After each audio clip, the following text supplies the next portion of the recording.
Collective Studios is a studio complex which is for artists who are recent graduates and who've never had a studio space before.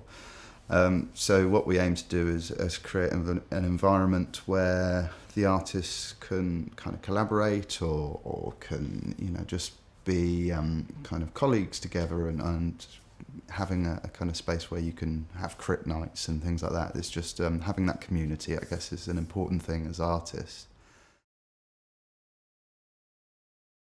I guess doing that project to set up, a studio space, mainly because I wanted a space I could afford, and then helping everyone else in that sense, has meant that I've kind of learnt different things along the way. From, initially after graduation, I worked for an art fabricators, and I thought, is this it? Is this what my life is going to be? Working, 9 to 5, making other people's artwork, and then spending a few hours at the weekend trying to do my own work. And doing the studios meant that I learnt how to manage a space and run and maintain and kind of do all the aspects of running a building. And eventually was offered a job to work for Akava.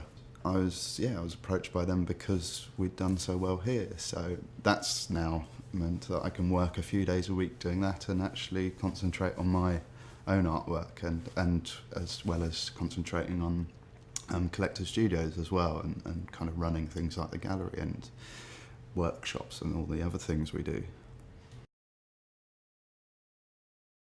It's such a wide range of skills I've learned from kind of doing the more sort of admin side of managing to, from risk assessments to then doing the more practical side of having a building that you're in charge of.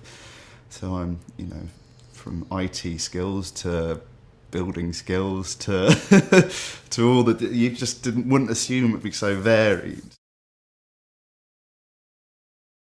Success, I guess, for me is something I try not to think about, mainly because if I sort of think about this, and if I ever deem myself successful, I'll stop.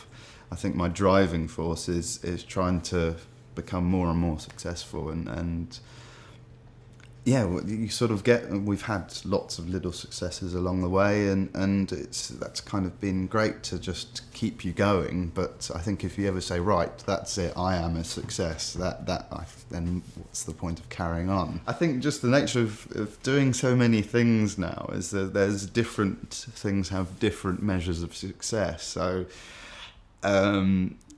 I guess there's different kind of points as a fine artist, as a painter. I think being able to have my first solo show, then as a studio manager, it's the success is being able to continue, and the nature of getting temporary buildings and making them affordable is being able to sustain the group of people we're with in different buildings. We're not going to have a building for the rest of our lives. We've got to then find new ones, and I guess the success for us in that way is being able to sustain that.